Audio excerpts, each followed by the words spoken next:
kami masuk gitu. Ya, pada saat itu tahun Ibu KKN tahun berapa itu?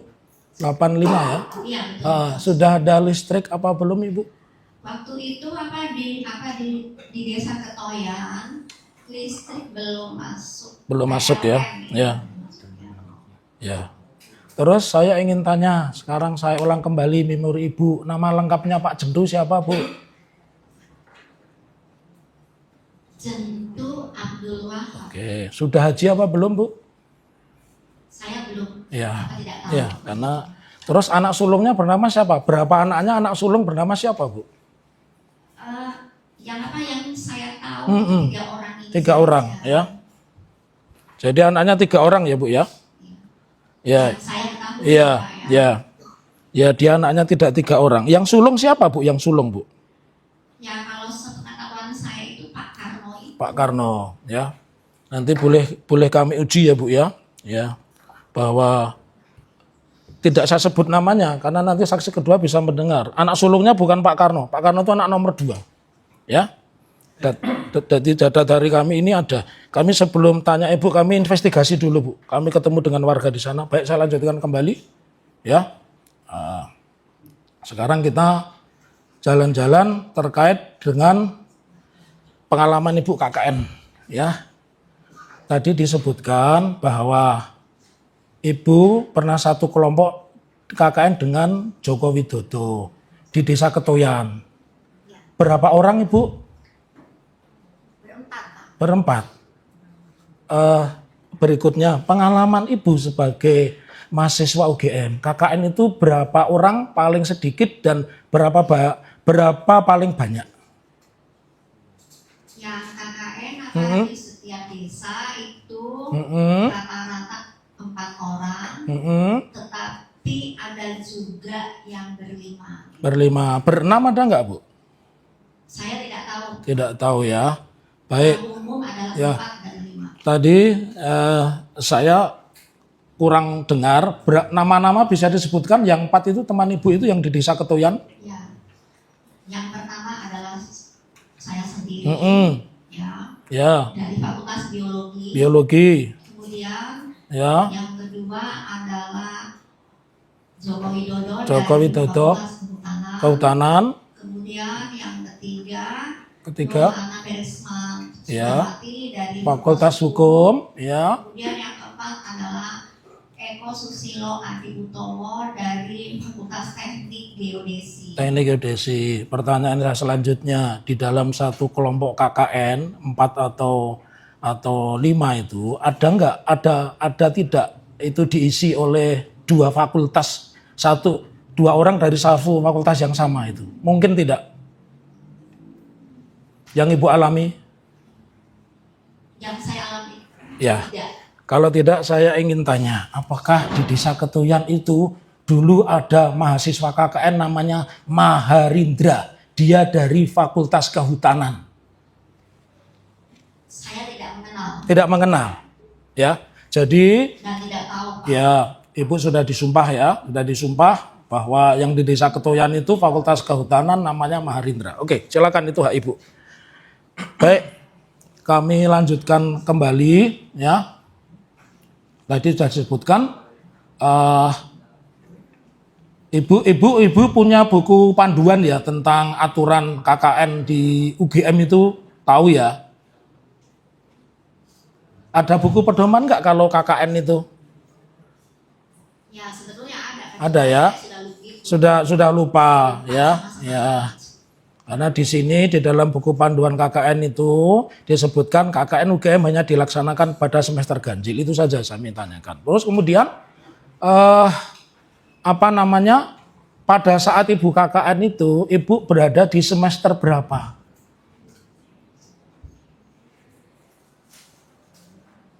Ya, saya sebetulnya telat itu, Pak ya. Ya, telat. Semester berapa? Ibu kan masuk tahun 79 kan? Ya, terus jadi semester berapa pada saat itu? Halo Pak Irfan, ini pinter, saya KKN juga telat kayak Ibu. Iya. Coba Ibu ingat. Ya, ingat. Kalau saya masih ingat KKN tahun berapa, wong saya lulus 6 tahun kok Bu. Ya, saya malah 7 tahun. Ya. Ya, silakan Ibu. Ya, kalau ingat dijawab, kalau tidak, Saya nggak di. oke. Jadi pada saat mengikuti KKN, berapa SKS Ibu? 3 SKS untuk KKN. Bukan. Jumlah SKS satuan kredit semesternya. Ya, pada saat, iya keseluruhan pada saat melaksanakan KKN. Ya. Itu saya ya kalau di fakultas saya itu ada kebijaksanaan ya. Seseorang yang mengikuti KKN itu harus sudah menyelesaikan semua SKS yang bersifat perkuliahan teori dan praktikum. Ya. Jadi tinggal KKN dan skripsi. Ya, KKN dan skripsi. KKN dulu biasanya, Ya. kemudian Skripsi. lah. Ya. Sepengalaman Ibu, ada tidak teman Ibu mungkin dari satu fakultas lain yang KKN-nya tahun 85, lulusnya tahun 85? Ya seingat saya itu ada Pak. Ada, jadi tapi ya. ada Pak ya apa tetapinya. Karena yang fakultas kami itu kan menyiapkan alumni biologi itu yang nantinya dia bekerja sebagai dosen Ya. atau kan tenaga peneliti begitu. Ya. Jadi tergantung. Kalau seandainya seseorang itu mengambil judul skripsi bersama-sama dengan KKN ya, biasanya dia itu hanya studi literatur saja begitu. Ya. Ataukah sebelumnya itu telah melakukan penelitian gitu. Ya. Sehingga nantinya ketika dia KKN itu juga bisa untuk yang pulang ya untuk yang konsultasi dengan dosen pembimbingnya gitu. Ya. Itu mungkin bisa. Ya. Ini yang belum terjawab. Di UGM itu kan ada buku panduan yang belum dicapai oleh Ibu. Saat KKN itu Ibu berapa SKS-nya? Saturan Ibu yang sudah Ibu capai itu belum terjawab tadi. Berapa jumlahnya? Ya. Kalau tidak salah ya Pak ya. Ya. Saya Ya. KKN kan 3 SKS, sedangkan skripsi itu 5 SKS ya.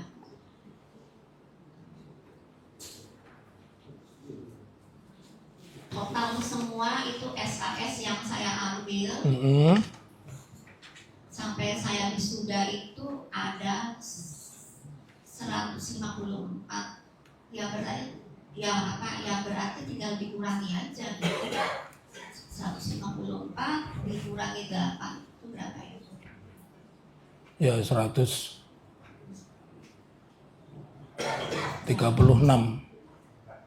Kurangi 8 Pak? Iya. 154 dikurangi 8 berapa? 42. 146. Jadi Ibu lulus sarjana berapa SKS Bu? 154. Yakin Ibu ya? Ya. Masing-masing Ya. fakultas itu dengan kebijakan masing-masing. Masing-masing ya. Kemudian juga Ya. kadang-kadang teman-teman itu bisa banyak yang bisa ada yang sampai 158, 160 atau 162 itu ya tergantung dia itu banyakin mata kuliah pilihan biasanya. Enggak, yang 154 itu membuat skripsi juga. Asri. Saya bilang Ya. SKS-nya tuh 5 itu. Ya, terus kalau yang 160 itu membuat skripsi juga? Ya pastinya ya iya Pak. Ya. Nah, saya tanya Ibu, tahu nggak nomor ijazahnya Pak Jokowi? Ya maaf ya Pak ya, saya itu tidak tahu begitu. Ya.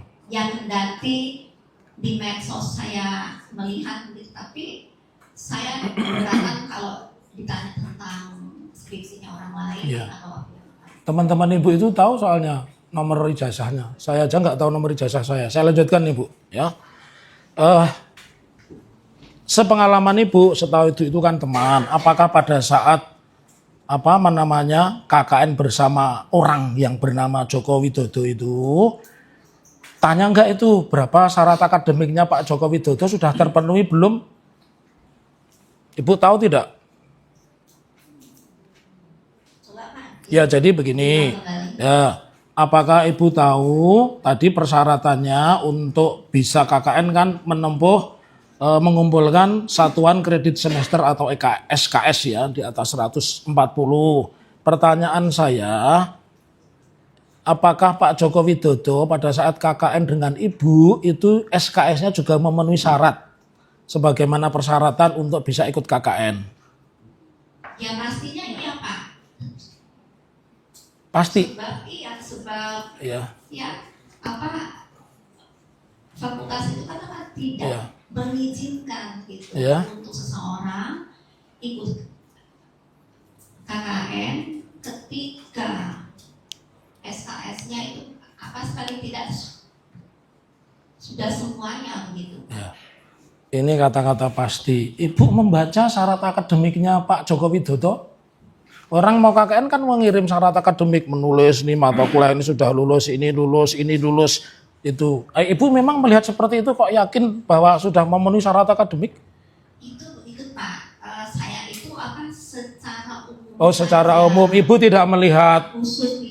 Tidak melihat syarat akademik, bukti akademik bahwa Pak Joko Widodo memenuhi syarat.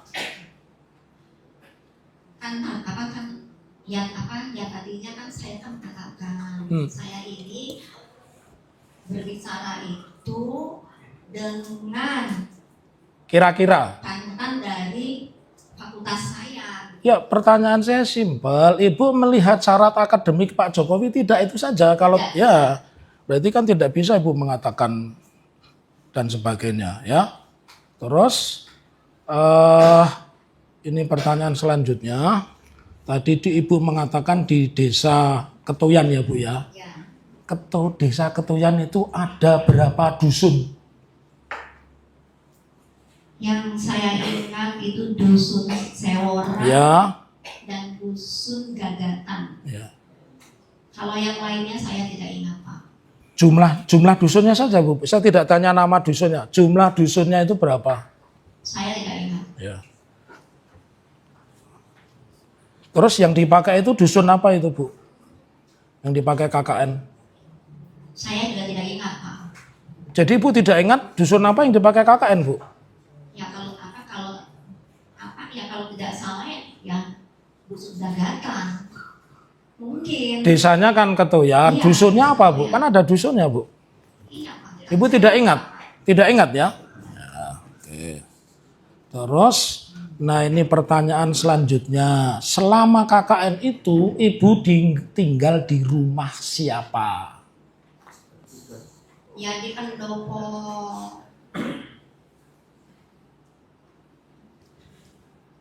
Rumah siapa Bu? Rumahnya Pak Jendu tentunya. Rumah Pak Jendu, ya. Baik. Terus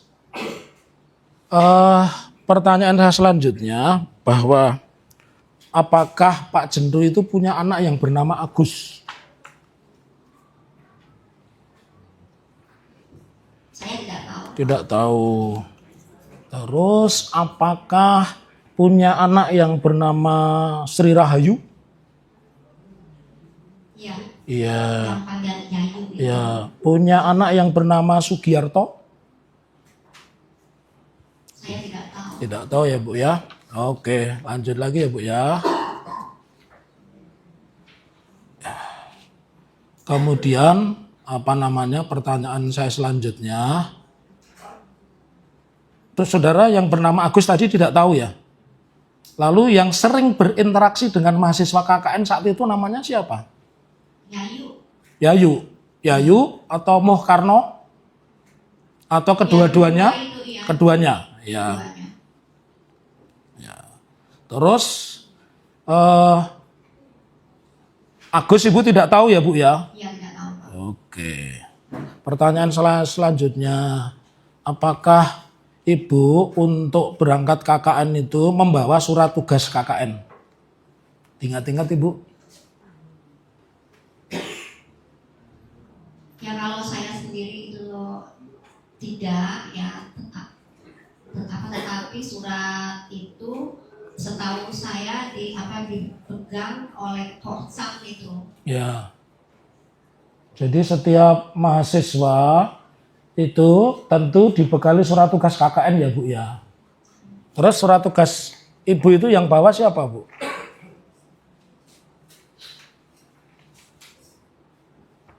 Ya saya lupa ya. Lupa ya. Terus kemudian surat tugas Joko Widodo yang bawa siapa Bu?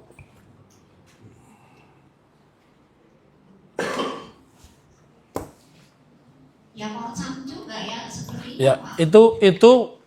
itu kira-kira ya Bu ya, kan tidak bisa memastikan ya. Ya. Ya, baik. Pertanyaan saya berikutnya, pernah tidak Ibu melihat daftar peserta KKN resmi dari UGM yang mencantumkan nama Joko Widodo? Saya tidak tahu. Tidak tahu. Pertanyaan saya berikutnya, apakah pernah melihat sertifikat KKN atas nama Joko Widodo? Tidak. Ya. Selanjutnya, tadi dosen pembimbing lapangannya siapa Bu? Dr. Andes Restantio Ya. dari